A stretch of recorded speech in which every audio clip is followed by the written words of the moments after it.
You don't feel sick. You don't feel healthy either. You feel normal.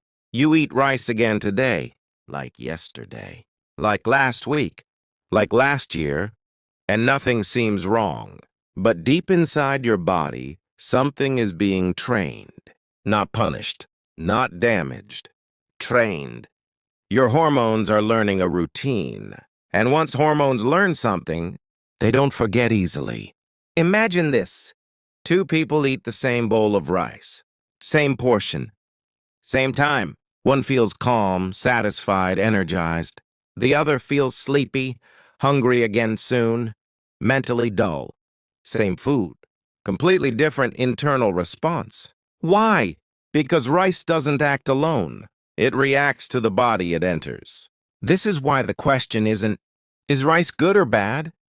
The real question is, what story does daily rice tell your hormones over time?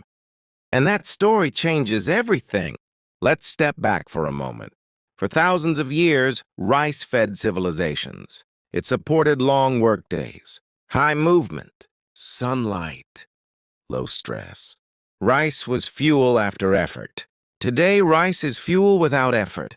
We eat it after sitting, after stress, after poor sleep. Same rice, different hormonal environment. And hormones are extremely sensitive to context. Your body works on patterns, not opinions. When something repeats daily, your body stops reacting emotionally and starts adapting structurally. Daily rice isn't processed as a meal. It becomes a rhythm, and rhythms reshape biology. When rice enters your system, blood sugar rises. That's normal. That's expected. Insulin is released to manage that sugar. Here's the part most people never hear. Insulin is not just a sugar hormone. It's a growth signal, a storage signal, a permission signal. It tells cells, energy is available. Act accordingly. Daily insulin signaling trains cells to expect energy regularly. This sounds good, until the signal never pauses. Hormones are like conversations. When someone talks all the time, you stop listening. Cells behave the same way. Frequent insulin signals reduce sensitivity over time. Not disease, not diagnosis, adaptation. And adaptation is silent. But insulin doesn't work in isolation. It influences cortisol.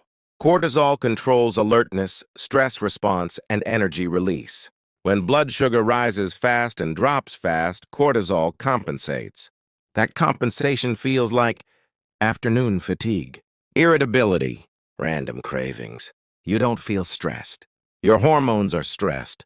There's a difference. Now let's talk about something rarely explained clearly. Rice trains hunger, not hunger you feel in the stomach. Hunger you feel in the brain. Rice digests quickly, especially white rice. Fast digestion means fast fullness and fast forgetting. Leptin tells your brain you're satisfied. But that signal fades early, so ghrelin comes back sooner. That's why people say, I just ate, why am I hungry again? It's not weakness, it's timing. Over years, this pattern teaches the brain that hunger arrives frequently. Your brain starts expecting food sooner, and expectation changes appetite behavior. You snack without needing to. You think about food more often. You feel less in control. Nothing dramatic, just slightly harder. Now let's talk about dopamine. Dopamine is not pleasure, it's anticipation. When quick-digesting foods are repeated daily, dopamine spikes become predictable. Predictable spikes reduce motivation for effort-based rewards. Work feels heavier. Focus feels shorter. Not because you're lazy, because your reward system adapted. This is subtle and extremely powerful. But here's the part people get wrong online. Rice itself is not causing harm. Rice is neutral. Rice becomes problematic when it replaces complexity. Human biology thrives on variation. Different fibers, different minerals, different digestion speeds. When rice dominates daily intake, variety shrinks, and hormones respond to monotony. Let's talk about minerals. Rice is low in magnesium, zinc, and potassium compared to other whole foods. These minerals regulate nerve signals, stress response, and hormone synthesis. Low magnesium increases cortisol sensitivity. Low zinc disrupts appetite signals. You don't feel deficient. You feel slightly off, and that's how it hides.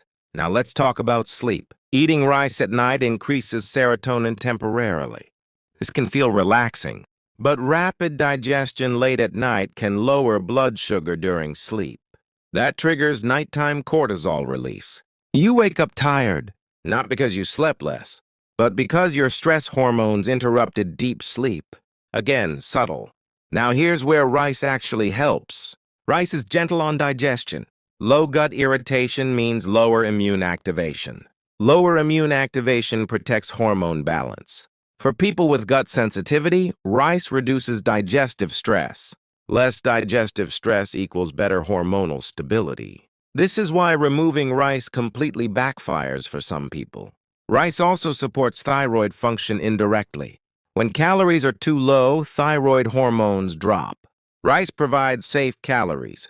That matters, especially for people under chronic stress. So what's the real problem? Repetition without strategy. Eating rice the same way at the same time in the same amount every day. Your body adapts to routines faster than foods.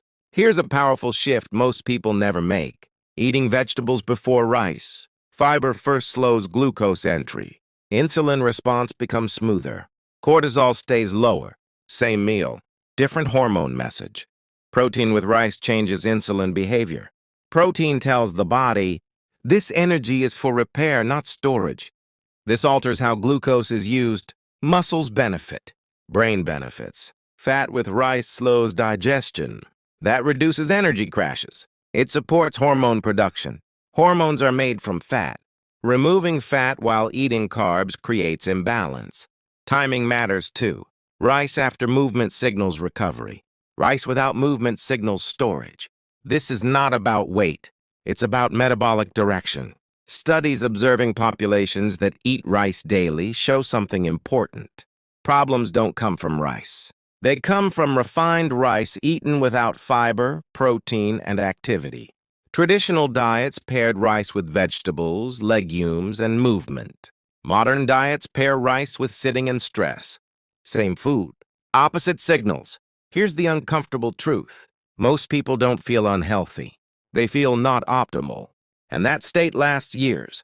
Daily rice doesn't ruin health, but it can quietly limit it if misunderstood. When you understand this, something shifts. You stop demonizing food. You stop blaming yourself.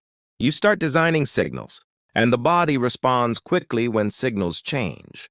In the next video, we'll uncover something even more surprising. What happens when your body eats the same breakfast every single day for years? And how it subtly reshapes brain chemistry, motivation, and emotional resilience. Most people never connect the dots until it's explained. This video is for educational purposes only and does not replace professional medical advice. Always consult a qualified healthcare professional before making changes to your diet or lifestyle.